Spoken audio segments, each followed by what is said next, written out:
Welcome to the Productpreneur Podcast. I'm your host, Nicole Jalarzak, product development and marketing coach and mom of three. Learn from and get inspired by women entrepreneurs killing it in the product space. Each episode, we will share the latest trends, proven strategies, and inside secrets of the product world, all designed to give you greater confidence to create your own success through a product venture. Let's do this. Welcome to episode 6 of the Productpreneur Podcast. You are in for a real treat with this episode. Today I'm interviewing my friend, Kerry Roberts. Kerry and I first worked together at Kraft Foods, where we learned all things marketing. She is a mom of 2 boys and the co-founder of Everipe Smoothies. Kerry started Everipe, ready to blend superfood smoothies, in 2018 with her business partner, Greg McMullen. Their mission is to create practical ways of eating clean. They understand that smoothies are an incredible way to nourish the mind and body, but daily routines, not to mention spoiling fruit, seem to get in the way. Tired of uninspired powders, too busy to create bespoke smoothies, and unable to continually keep fresh ingredients on hand, Kerry and Greg imagined Everipe. Everipe smoothies are made from organic, freeze-dried superfoods in a convenient single-serve pouch that are ready to blend. Sounds amazing, right? Fun fact, Kerry and I both worked at Kraft at the same time in the cheese department. We both taught fitness classes at Kraft during lunch hours, and we both met our husbands at Kraft. Thank you, Kraft. There are so many good nuggets in this episode. We'll talk about how you need to fall in love with the problem and not fall in love with your solution, why you should launch with your minimum viable product, how these founders landed a Walmart listing within their first year of business, and how being humble is a blessing in business. I hope you enjoyed the show. Welcome, Kerry. Thanks. It's great to be here. Thanks for coming. Can you tell us a little bit about your background? Where did you start your career? Then where did you go? Yeah, Kraft wasn't my very first job, but it was my second. I actually started in personal finance and banking with Scotiabank, one of the big Canadian banks. And I spent 18 months and had to move 3 times, which I quickly understood is the life of a banker. If you want to move up, you have to move on. And one of those moves was way up to a remote town in northern Ontario, where it was an incredible story of a paper mill that was going bankrupt, and the employees all mortgaged their homes to keep their jobs and invested in their own company. And 5 years later, completely turned it around, and the company was bought. And all of a sudden, this small little town was full of millionaires, and they were lumber workers. And that still is one of those like really poignant moments in my early career, where I was flown up there and had to work with all of these families to try to help them build diversified portfolios and try to connect with them. And I ended up tossing out the script that the bank gave me because I could tell that wasn't resonating. And all of my sales pitches, basically, we built hockey teams. And I used the analogy of building a winning hockey team in the same way that you would build a diversified portfolio, that you don't have all forwards and you don't have all defense and you don't have your stalwart goalies. And I still reflect back and I tell that story a lot because it was one of those first moments where know your audience, be relevant, tell a story, and connect. And so anyway, that experience really shaped me. And I then came over to Kraft, where I actually came from banking right into finance. And I was at Kraft Finance, and I realized that the company was run by marketers, and I didn't like to be bossed around very much, so I asked to be switched to marketing. And so then that was where I met your husband, Paul. He and I worked on cheese with our boss, Dan, and we would drive up to our manufacturing plant. And the funniest part about it is, if there's one thing anyone who knows me well knows that I have a lifelong disdain for cheese. I don't eat any cheese. I cannot stand it. Some people say I'm really lucky. I can't stand cheese in any form, whether it's cream cheese or cheddar. Like I for some reason I have an aversion, maybe an allergy. And I can remember being up there, and Paul and I were in, the masks, Yes. and inevitably on the days that we would go to meet our production team, they would be grinding cheese for Kraft Dinner mac and cheese. Right. It's like the finest powder. And so, and it just smells like the things of my worst nightmares. And I'd be walking through that plant with cheese on my eyelashes, like blink, blink. And it was like just such an experience. And anyway, it did not win me over. I still have a strong aversion. And if I wasn't working with such fun people like Paul at the time, oh my gosh, I probably would have run for the hills. So yeah, I spent years at Kraft, 6 years I think, and during that time, in addition to brand marketing, one of my favorite roles was being able to work on the magazine. And what was important about the Kraft magazine at that time was it was the beginning, I think, of my awakening in terms of what marketing really needs to do. And I think when you start off as a brand marketer, you're trained to think about your brand, and so you communicate sort of from a brand out perspective. And I can remember another Kraft colleague of ours, Jill Nicolation. I can remember her standing up on a stage, and all of us, young brand marketers were sitting in, and she said, nobody wakes up in the morning and thinks, boy, I wonder what I'm going to do with my Miracle Whip today.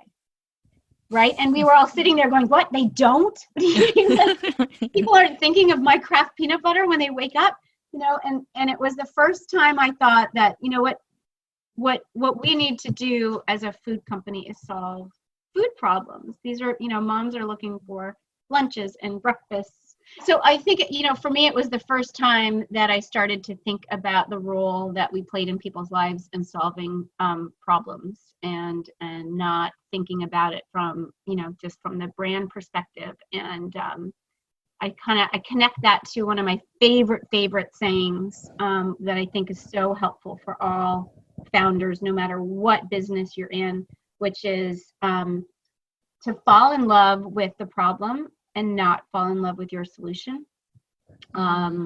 Because I think that to continue to chase the pain point and how you're solving it, and that might mean being open-minded enough to pivot. So what is the problem that you're solving? And continuing to chase the solution to that rather than continuing to, potentially force fit your solution into, the problem that you imagine there to be. So I've always loved that saying, and I remind myself of it pretty often. That's so good, because we all think about our brands all the time, and people aren't thinking of them. They're just going about their day. So we have to appeal to what they want to hear and solve their problems. So that's really good. Yeah. Yeah, absolutely. So 6 years at Kraft, and that was when I started to realize that I loved the consumer more than anything. And I thought that my next move, what I wanted to do was get closer to the consumer. And I thought, who's closer to the consumer than a retailer? And so I kind of married my passion for books and my desire to get one step closer to the consumer than a CPG company. And I joined Indigo Books and Music, and I was there for a few years. And it was fascinating to go from a CPG company where, the smallest projects take 6 months to execute from start to finish, and to go to a retailer where, you have one bad Saturday and they want you to fix it by the next Saturday. And it wasn't exactly the consumer intimacy that I hoped for, and I think that that's a gap for a lot of retailers that I think that they're fixing. And I think particularly Indigo, watching them battle back from Amazon, battle back from a lot of retail failures, and they are doing a brilliant job, and have for a long time realized that they have to expand beyond books and be a trusted place and a second home. And so they've done a brilliant job. But for me, it didn't quite scratch the itch that I wanted, which was, I was just such an intensely curious marketer, always wanting to know more about what made the consumer tick.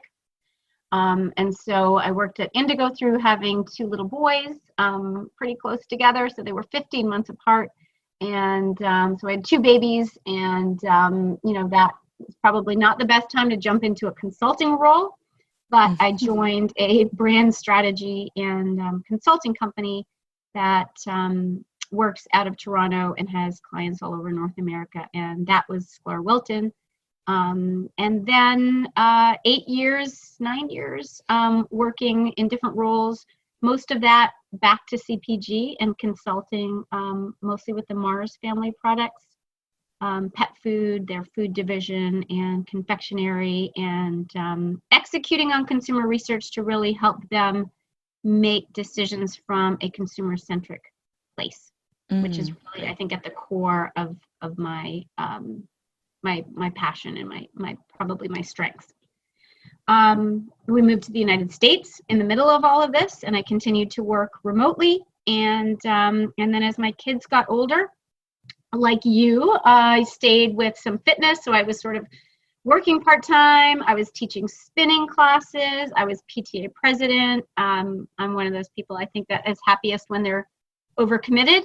I hear you. And then, my kids got a little bit older, and I wanted to get back into the workforce in a really serious way beyond part-time, and wasn't sure what that looked like, but opened my mind and started to tell people I was looking to take on some clients.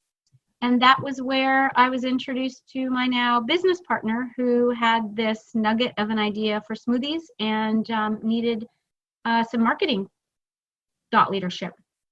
Wow. Here we are. And so at that point, did you guys say, okay, we want to start a business together, or he was just looking for consulting help? Yeah. So my business partner, any of your Toronto listeners will know Summerhill grocery stores, which are, probably one of the most beautiful grocery stores you'll ever step foot in. And so his family, he comes from the McMullen family. So they are third generation specialty grocers in Toronto. He left that business. He worked at BMO, actually, Bank of Montreal. And he just was a really healthy eater, and started to create his own superfood smoothies every morning before work. And his words, I love this quote, but he said, I felt like I was baking a cake every morning. That was how much he was chopping and measuring just to get out the door. Whoa. And so he switched to powders, and just found them completely joyless, like he was plugging his nose and chugging it. And he just thought that there had to be something in between. And like most entrepreneurs, it didn't start with let me start a business. It started with somebody has to have figured this out and I want to buy it. And then doing that research and seeing that it didn't exist. That was when he thought, okay, I can marry my passion for this space with my background, my family's background in food and sourcing. I'd like to take a run at this. And so he worked with a local chef and a local nutritionist, and their discovery process led them to freeze drying, which is really the key that unlocks what makes Everipe so unique and brilliant. Because freeze drying is a 100% natural process. It locks in more nutrients than freezing does.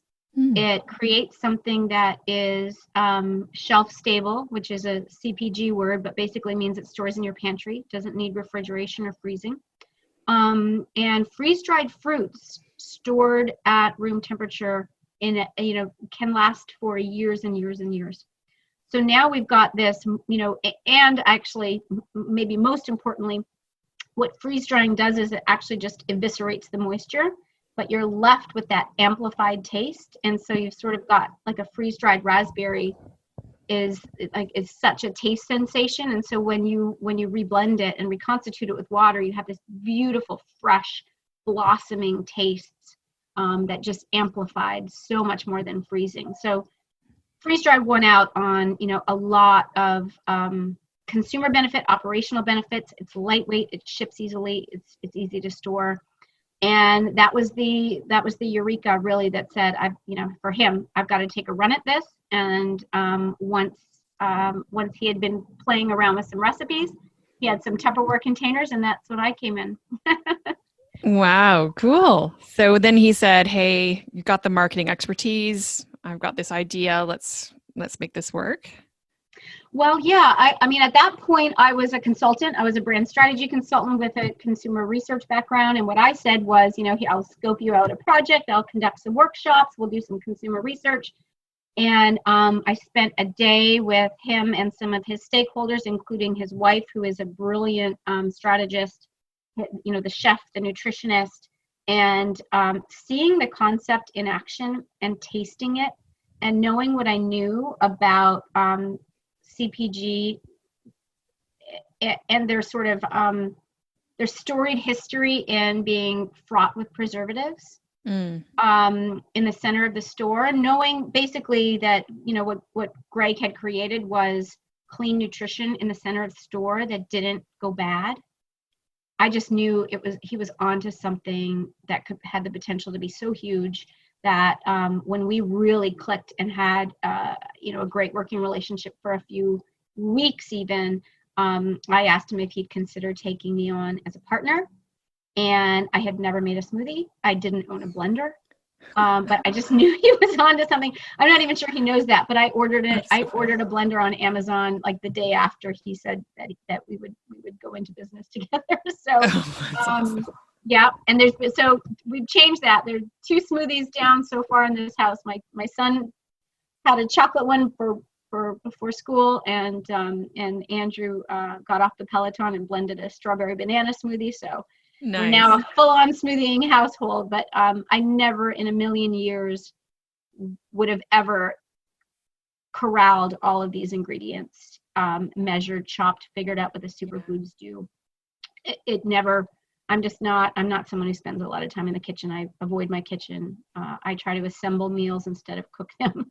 So I'm the perfect consumer target for this. Really busy mom, just wanting some nutrition and not willing to, break the bank or take all day. Yeah, I've tried them. They're delicious. I've got one right here. I had it this morning. Oh, you've got our our old recipe. Basically, okay.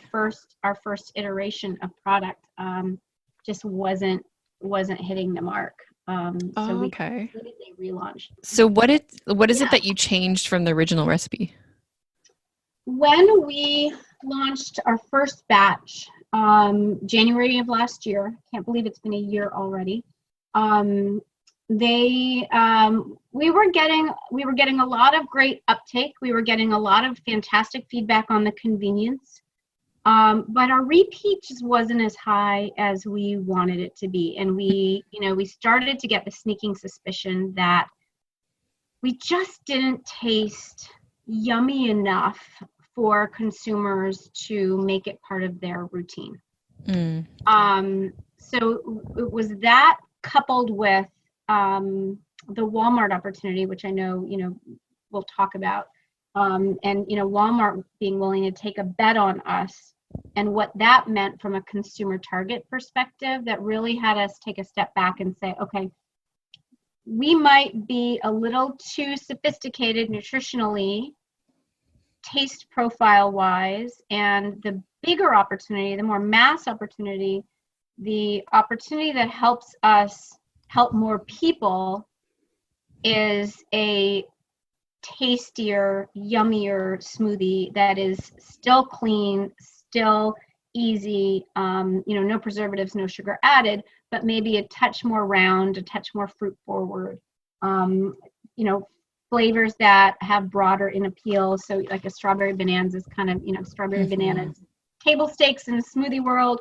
We have this, chocolate one, and, both of these have been, from what we've heard so far, real kid pleasers and real picky eater pleasers. So from a mom perspective, our lineup now, I think, we've got sort of this ginger and turmeric one that is, sophisticated for a mom who, appreciates the benefit of turmeric, and then, the one that tastes like melted chocolate ice cream, but still we have chia and hemp. And so each one has, let me just open the one I'll drink after this. So nice. Each smoothie has inside freeze-dried fruits that are all chopped up for you, and I know you saw that, but also a packet of superfoods. So this is where we really save all of that time. So this blend in particular has chia seeds, hemp hearts, bee pollen, ginger, and turmeric. And we've already done all of the measuring for you. We know it's going to taste good. And then, just this is really where all the nutritional gold sits. And so basically that's the concept now. Very cool. You don't see anything like that out there. So you see powders, like protein powders. What else? You see frozen fruits, like in the freezer aisle. Yeah, bags of frozen fruits. I mean, to do a 10 ingredient smoothie, you need 3 or 4 bags of frozen fruits, plus a banana, plus your containers of these superfoods. So it's a really cumbersome proposition. Right. And then you've got to mix them properly so they taste good. Because I know I've tried like adding hemp hearts or bee pollen or whatever, and it may not taste the same every time. Too much. Exactly. Yeah, we did our consumer focus groups, and we had moms in some of the groups, and we had younger millennials in some of the groups, and so they coined the phrase blend or fail. So, like there's nothing to them, especially as they're watching their budgets, there was nothing worse than like dumping out like a sludgy smoothie that they had worked 15 minutes on, spent $5 on the ingredients, and oops, I put in too much goji berry powder and it tastes awful. Right. And then you feel like you have to drink it. Yep. That's amazing. Awesome. And what else did you learn from consumer research? Was there anything that you've learned that you had to change, or just something wasn't right? Well, we, like most founders who don't have, a lot of dollars to continue to go back, you sort of, you iterate on the fly and you iterate in market. And I think that's like signature to what a lot of why so many of these emerging brands, I think that the notion of putting out an MVP, a minimally viable product, get it out there and learn and listen, listen, constantly be asking for feedback. So I mentioned that our first round of recipes we were selling, consumers were trying, but they weren't necessarily coming back as often as we wanted them to. And that was when we realized, okay, we're clearly not really delivering on the taste profile, as something that consumers feel that is what we wanted was craveable, clean eating. And I think we were still having consumers blend something up, and it felt maybe a little more nutritious than I can't wait till tomorrow's smoothie. The other thing that's happening in the better for you space, so the whole landscape is changing, and I think today's affluent, educated, really sophisticated consumer right now, it might change. And certainly if there's one industry that, changes with the wind, it's the food and diet industry and culture. Right. And so right now that sophisticated consumer is very concerned about paleo and keto. And, these were trends that we weren't willing to hook our wagon to. What we want to offer really is just pure foods with no sugars, with no preservatives, no chemicals. there's a danger in it, in the sense that we aren't trendy enough to get noticed, and so we have to work a little bit harder, and we have to think about who our consumer target is a little more sharply. But eating clean whole foods from the ground has never gone out of style, and so we feel good. We feel much better now, having targeted busy families. I mean, all of our smoothies have been crafted with the guideline that we want to have all of the sweetness and the taste come from Mother Nature. So it's all the sweetness comes from fruits. And the sugar profile is set to be no more than like a medium-sized banana. And so if you are a consumer that wouldn't finish a whole banana because of sugars, you're not our consumer. And I think it's just as important to know who is your consumer as it is to be able to articulate who is not your consumer based on what insight and why, if that makes sense. Totally. Yeah. So I hear you. There's so many trends out there that are sort of trends, and also there are some fads, and you can hop on that bandwagon, or you could go with something that has longevity. And I don't think clean eating is ever going to be out of style. I think you're perfectly on trend. So good for you for sticking with your guns and knowing what the problem is, and appealing to those busy families that need it the most. So let's go to, kind of your background in marketing and consumer insights. Would you say that this helped you during the process? And what would you say to those people out there who don't have that background? I definitely think it helped in terms of thinking about the messaging and thinking about being crystal clear and continuing to drill down. I think having worked, as you know, on so many creative briefs, right? And the discipline that it takes to write a creative brief where you're trying to focus it down to, well, what's our one thing? What's our one thing that we are going to stand for? And then after that, why should consumers believe us? Why should they believe us rationally? How are we going to appeal to them emotionally? So the discipline of those frameworks, I would say, really helped us because they were second nature to me. If you're not a marketer, I would say those frameworks exist online. Just like I might have had a marketing skill set to lean on, I didn't have an operations skill set, and I didn't have a sales and distribution, and so the one thing I think that entrepreneurs sometimes don't say enough out loud is that Google is your best friend. The interweb is full of information, and I cannot tell you how many things that we have solved just by starting by just researching. How do you add a barcode? How do you make sure it's going to scan? How do you can we make a claim about our nutrition content? How do you get FDA approval? All of these things, I would say we started with a Google search, and we nosed our way to a solution. That's awesome. Yeah. So if you're not in marketing, no worries. Basically, you can start your own product business, and you can figure it out. Call someone like Nicole. That's right. There you go. Good advertising. Call a coach, and we'll walk you through it. All right. So, and then after you've got the product formula, how did you find your manufacturer? Because you mentioned that that's not your strong suit. How did you go about finding that manufacturer? Because I know that's one of the things that people struggle with, is where to find companies and so on. Is that Google? Right. So yes, it was. And it's been such a long time now that I can't remember the exact platform, but if I take some time and research it after this, I can flip it to you so you can include it maybe in the content or the comment section. There is a, and I'm based in, even though I'm Canadian, I'm based in the United States now. So there's a platform whereby you can almost put like an RFP out that describes your product a little bit.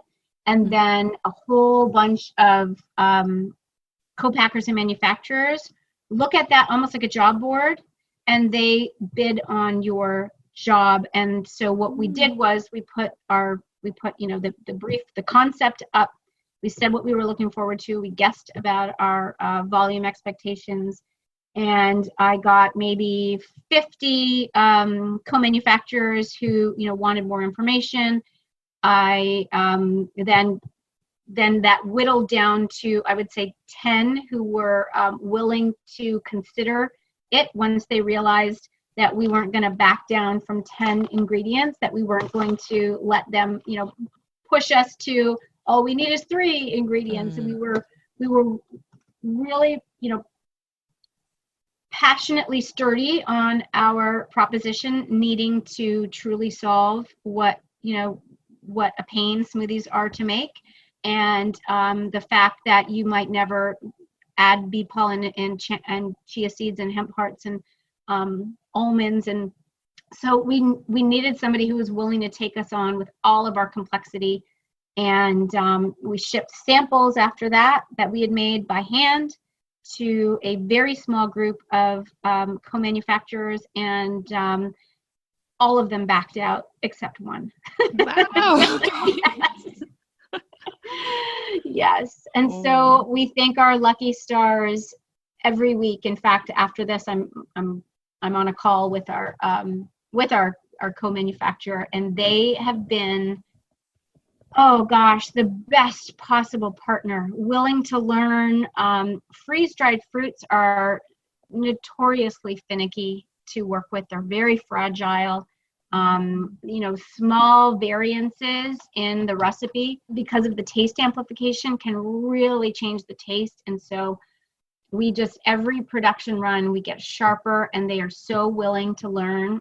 This is just one story to let you know how dedicated they are and how excited they are about our potential. Our lead contact had a terrible fall and shattered his leg, and a few weeks later he's surgery, and he's on one of those scooters, and for whatever reason we ran out of hemp hearts, and this guy drove to Costco with his scooter and scooted into Costco and bought 65 pounds of hemp hearts to finish the production run. I mean, they are, and they're like family, and we wouldn't be anywhere without them. And we are very lucky that they have a lot of capacity to grow as we grow. And us coming into a national retailer wasn't daunting for them. So it was, just kismet really that we found these guys. That's incredible. I know that so manufacturing is kind of a difficult area for most people, so they'd love to see that platform. It sounds like the Upwork of manufacturing. And so after that, right, did they produce your first run and you kind of knew where it was going to be distributed, or what did you do? Were you just selling online through your website? That's right. Yeah, we started, and we started with social media advertising and turned on the lights on our website, and just wanted to see how it went. The $1 million question, I think, for every entrepreneur is, do I even have a business? We're going to ask that question probably until we exit. You're never sure.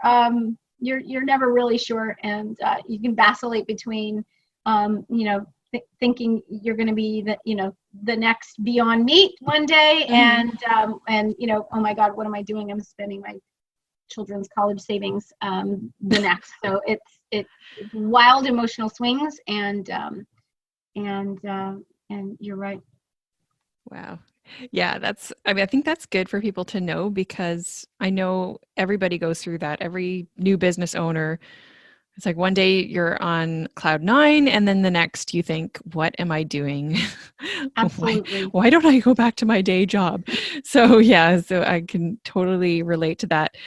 Yeah, I think that there's a whole, the mental resilience is probably the biggest surprise in all of this. And having a partner that can ride the waves with you, and It's kind of like, when you're in a rock solid marriage and you're parenting, and in one particular day, one parent might be losing their mind, and then the other parent swoops in nice and calm. And Right. it's so having a business partner and surrounding yourself with people who can pick you up, dust you off. My own husband is now, after 2 years of this roller coaster, he continuously reminds me that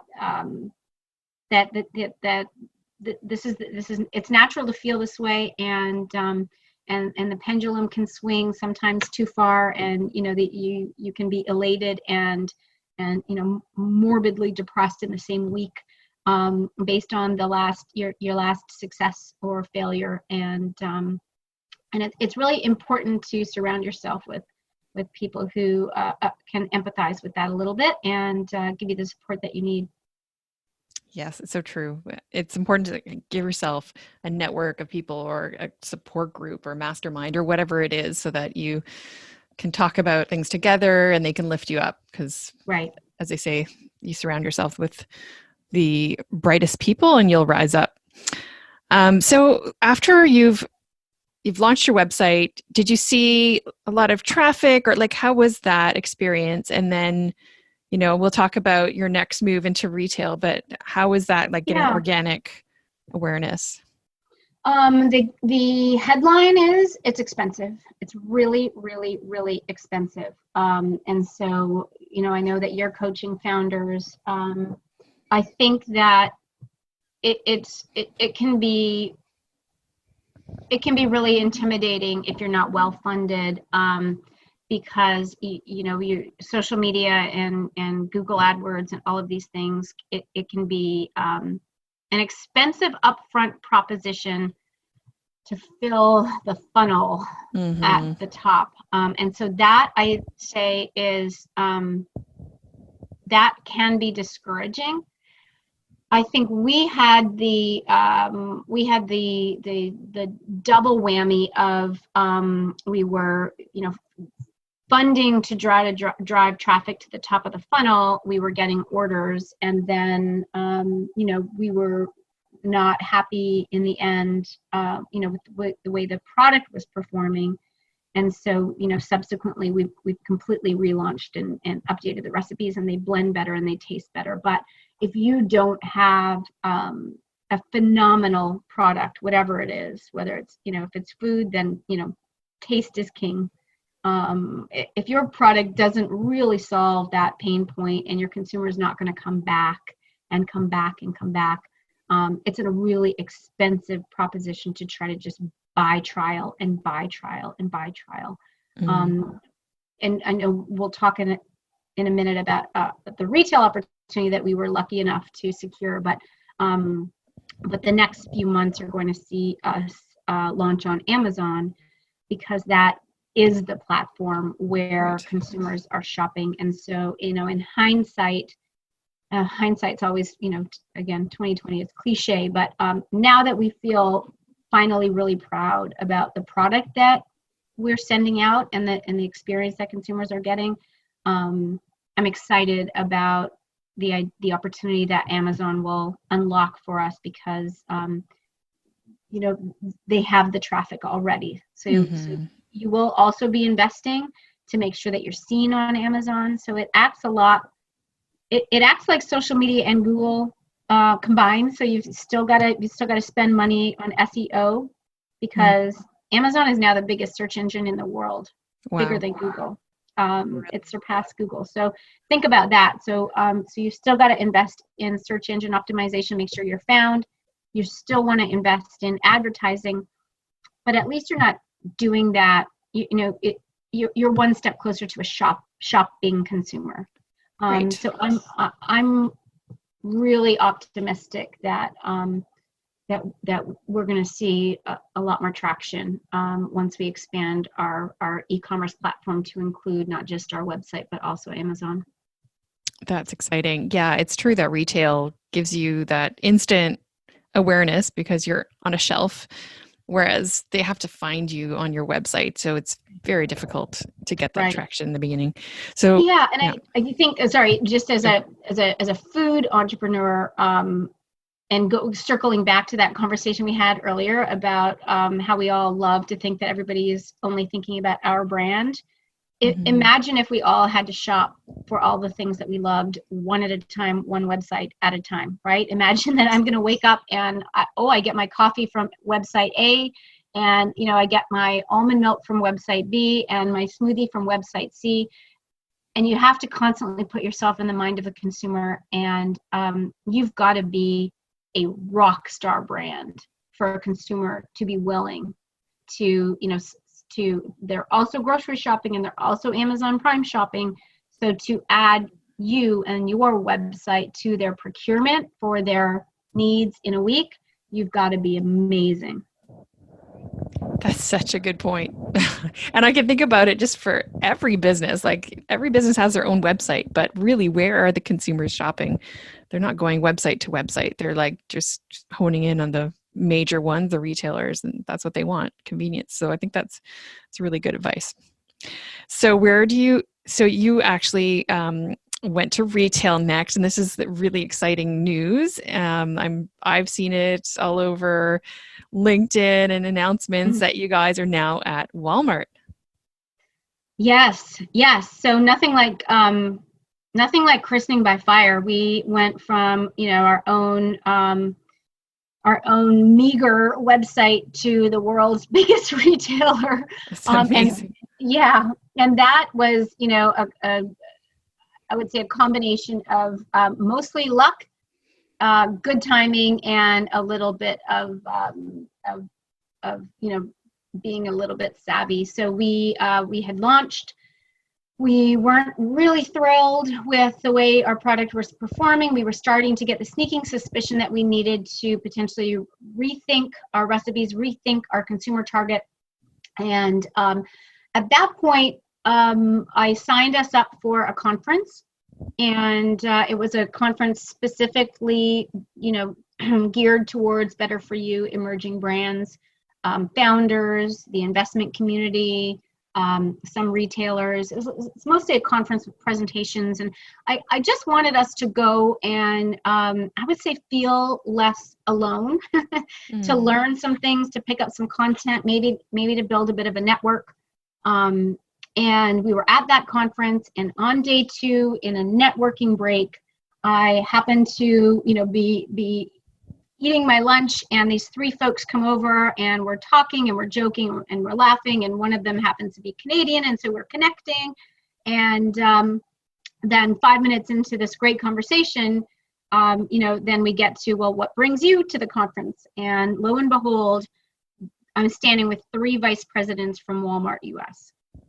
And and I'm still so new, typical humble Canadian. Never in a million years did I think that they might be interested in a product like mine. But they ask well, what brings you here? And this is the takeaway for all founders.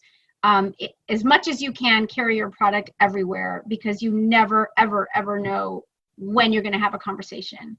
And small tangent, but at 1:30 today, I am having a conversation on the phone with an investor who I met on a chairlift at the ski hill.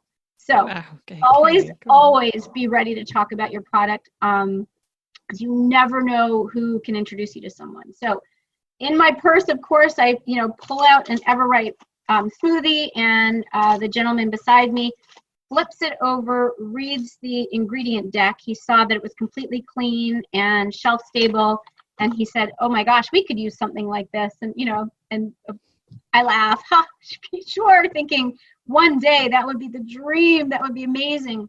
He said, "Do you have a card?" And so I passed him a business card, and that was the other thing. I thought business cards were dead. You need business cards. You still need business cards. Go and get really good ones. So I handed him a card. Thank God I had one. And I never in a million years thought I would hear back from him. And by the time I sat down in my seat at the conference, he had invited us to pitch in Bentonville, Arkansas. No way. Yes. Amazing. I was going to say, did you follow up with him? But no, he followed up with you. Incredible. Okay. So then you went to pitch, and what was that like? We got introduced to somebody that worked for him, the buyer, in the breakfast category, which is where we're sitting in our retail test. Bentonville, as a town, is incredible. It is a happening and hip and cool, middle of Arkansas, but completely, it's like this sort of this Disneyland created by the Walton family, and everything there is in reverence to Sam Walton, and it's an incredible place to. It's like the Mecca, and as a CPG person, just being there felt like such an experience. We are given 15 minutes with our buyer, and we basically, their presentation rooms are a huge long hallway. I'm not sure, Nicole, if you ever got to go there, but No. imagine a long hallway with fishbowl meeting rooms, sliding doors. And these meeting rooms, like you could almost reach your arms from one end of the meeting room to the other. It is, you sit down at a tiny table with your buyer in a 5-foot wide room, and there's 50 meetings just like you happening every 15 minds all day long. Wow. With suppliers. Yeah. Crazy.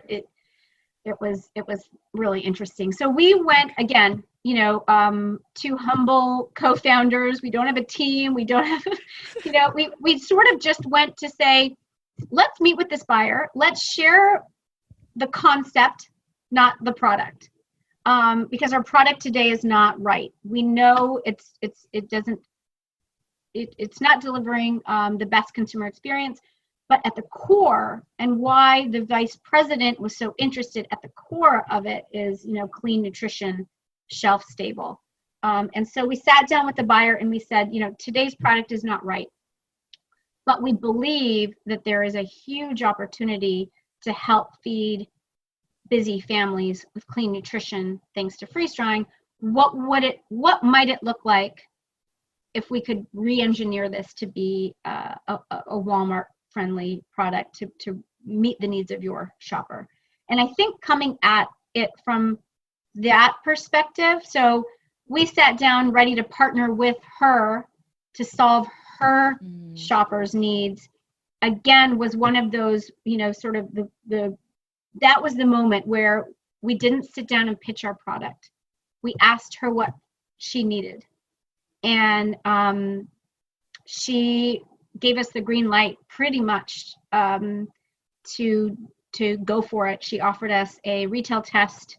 That first meeting was in June.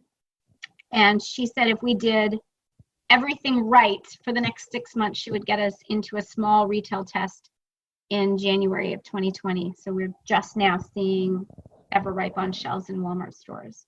But it was a complete sprint. Wow. So that is really cool. You actually sat down and then worked with her on the right product for them that would meet the needs of their consumer. Whereas most people would just go, this is my product. It's the best thing ever. And you were so collaborative and so humble to just go in there and go, what can we do better? What can we improve on? So that's really, really cool. And we won the lottery with our buyer as well. She has been incredibly collaborative. We were brainstorming flavor names with her. I mean, she just has really taken us under her wing. She is our cheerleader. And I know that's not always the case. Right. Yeah, definitely. And so then right now you're there at Walmart. It's any sort of early signs of how it's going? I know it's only January, so it's yeah. It is. It was for all of Walmart's efficiency and operational smarts, it's still a huge machine. I mean, they have 4,600 stores in the United States. We are in 56 of them. We were told that we were going to be on shelf starting December 28th. Mm-hmm. And what what they do in these big grocery retailers is they're called mods. And a mod is basically this sort of like the plan for the whole shelf. If you can imagine like a map of where all of the products sit. And so every 6 months, sometimes just annually, they redo the whole mod or the plan. And so we were expecting to see sales, day one and day one, week one, and we're learning that a beast such as Walmart, it takes time. So there are some stores where you haven't even reached shelf yet, and it's the end of January. But we're starting to see some traction, and I have to tell you, I got my car. We were on shelf supposedly for 2 weeks. I got in my car and I drove through 3 states to get to see our product on shelf. And I was terrified getting out of the car, walking across the parking lot. I don't know what I was expecting, but I was scared it wouldn't be there. Then it was, and it was just, I wanted to share it with someone, and I was by myself. And then, of course, I grabbed some, and then I'm walking up to cash, and I'm terrified it's not going to scan.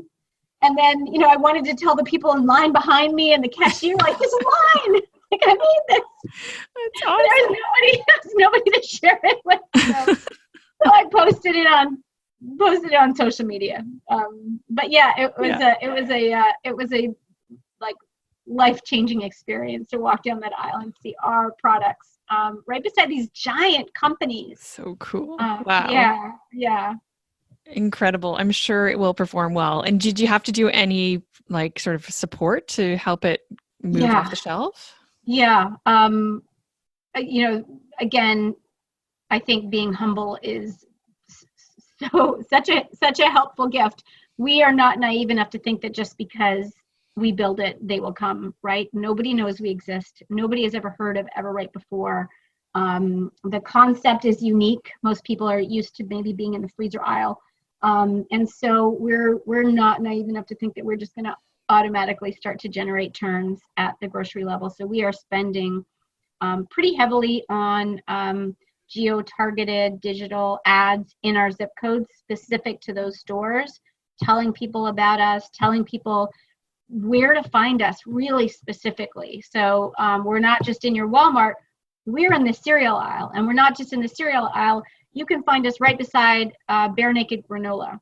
So really helping consumers, so we have this sort of like this conversation map where ideally they will see a little video that tells them all about us. So just build awareness. And the next time they see us, they might see, hey, we're in your Walmart. And then the next time they see us, they would say, we are in the cereal aisle beside Bare Naked granola. So you have to sort of think through, almost as if you met someone on the street. What would you say to them first? What would you say to them second? What would you say to them third? All the way to, I'm going to walk you down the aisle and show you exactly where my product is. Oh, that's brilliant. I love that. And so you've talked about getting in the store and getting listed and supporting it with advertising. Did you have to get funding through any of this? We have been lucky enough not to need it. We have been just really slowly, carefully, and surgically bootstrapping all the way along. Oh, wow. Nice. That's awesome. So far. Yeah, it's good. I mean, So far. You're starting small with 50 stores rather than 4,000. Right. So yeah. Awesome. So then you got into Walmart. Were there any, like days that you kind of go, oh, that was the worst day ever, and I wish I could have done that over again? I know we've all had stories like that. Right. And I've certainly, I hope anyway, I've been really candid about the entrepreneur's journey is not easy. And I think sometimes people think that from the outside, right, that I've got this great food startup, but, I'm still the one stuffing the envelopes in my basement from our e-commerce site. So yes, we're on Walmart shelves, but I'm also the one that is sweeping the floor and, turning the lights out and licking the envelope. So you do it all. But if there was one worst day, it's not hard to compete with our worst day because it was horrible. We had this, incredible opportunity. We had gone to Walmart, and we were invited back, and that was really our do or die meeting. So we had flown there in June. We had pitched. She had given us the green light if we could, deliver a product that she thought would be a winning product, with packaging that she thought was clear, with branding that she was excited about. And so our pitch meeting, we are over preparers, both my business partner Greg and I. And so if I'm not kidding when I say that we sent smoothies on 3 separate airplanes to make sure that we had samples there so that we could blend them up. We had our presentation printed there and printed with each of us. We had boards. We had a potential broker who was ready to host us in the kitchen so that we could blend everything up just so. We got the best water. We got the best ice. We practiced our presentation. The day before we get on the airplane, our buyer needed to shift the meeting from the afternoon to the morning. So drops into our calendar. She apologizes. And we're both thinking, nope, that's even better, because then we don't have to wait all day nervous, right? That's amazing. So our meeting is now 9 o'clock. Awesome. Drops into my calendar. I get on the plane from New York. Greg gets on the plane from Toronto. We line everything up. We call the broker. We're going to now be blending from 8 to 9. We practice one more time. Everything comes together. We've got our boards. We're feeling great. And our broker was so polite. He was dropping us off at the head office so that we didn't even have to worry about parking. I mean, we had thought of everything. Wow. And we get out of the car, and I glance down at my phone to double check the meeting room. And there's 8 emails from the buyer. We did not account for the time change between the East Coast and Arkansas when she moved the meeting. Oh, no. We missed our entire meeting. Oh. And I can't even physically, I'm shaking as I describe that experience to you even right now. It was the single worst professional moment of my entire life, hands down. And I turned to Greg, my partner, and I said, I'm so sorry.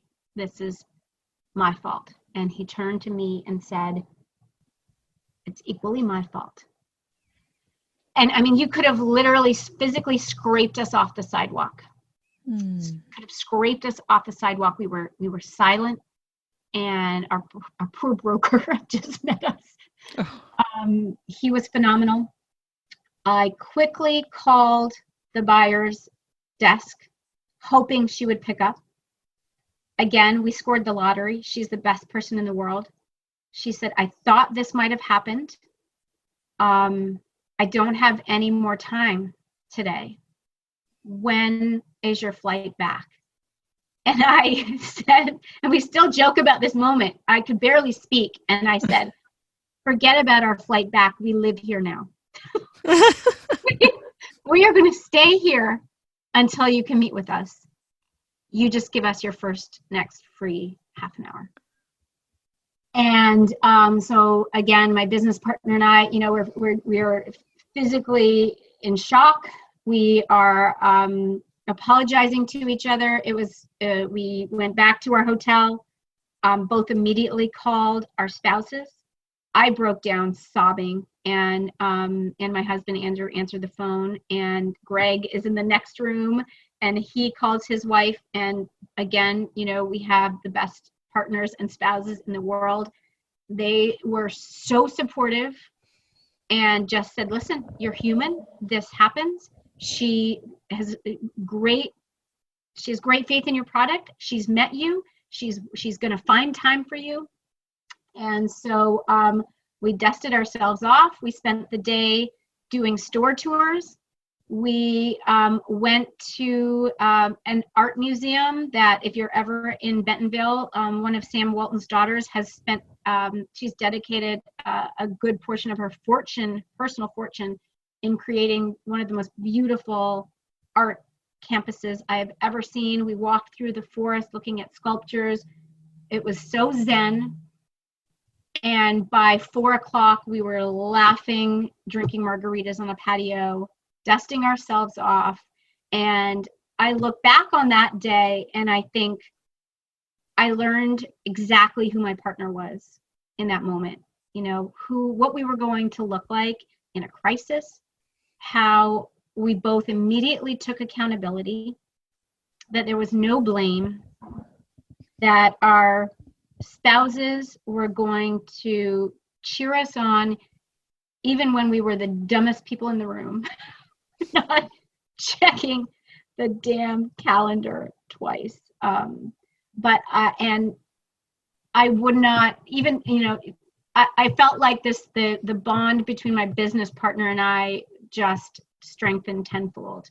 And I wouldn't trade that experience. I wouldn't relive it, but I wouldn't trade that experience for anything. That's an amazing story. That is so incredible. I think there are things in that story we can all relate to when we've done something in our careers or in our business that at the time seemed like it would never happen. And then afterwards you kick yourself going, oh, that was so obvious. Why didn't I see it coming? And so you both reacted. I mean, I think there's so many lessons in that, but the fact that you both took accountability, you weren't blaming each other is just amazing. And that your buyer was forgiving and understanding and believed in you so much. So I'm sure you'll never forget that. And I'm sure you learned a lot from it.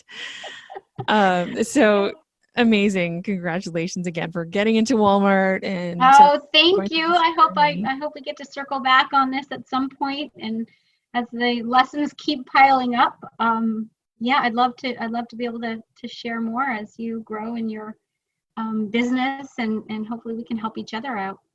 Yeah. Thank you so much for being on this podcast. I think everyone would get so much out of it. I know I did. And I'm excited to see your product grow, and I'm excited for it to come into Canada, be distributed in Canada. I know it's at Summerhill Market. So if anyone's in Toronto, thank you. Yes, Summerhill Market. Yes. And then in the US, we've got to find space for the French language, and then we're there. We need to do it. We have a lot of fans up there, our family and friends. So. Yeah, exactly. And so in the US, where can they get your product? At Walmart, obviously. So Walmart in certain spots, so just the Northwest and the Northeast, Everipe.com, Everipe.com, and soon Amazon. Amazing. And where can people find you on your social media handles, etc.? Yes, well, we're nice and easy. So it's just at Everipe, Instagram, for lots of news. Follow our journey. We've got lots of great stuff, discounts and giveaways, and lots of great nutrition content as well. Awesome. Thanks so much, Kerry. Thanks for being here. Absolutely. Thank you. Thank you. Thank you for listening to the Productpreneur Podcast. If you love this episode, we'd be so grateful if you could take a sec to subscribe, share it, and review it on Apple Podcasts. Your review will help more women build their own dream product business. By the way, if you have any feedback, comments, or questions, email me at info@nicoledelarzac.com. Until next time, keep dreaming up those product ideas.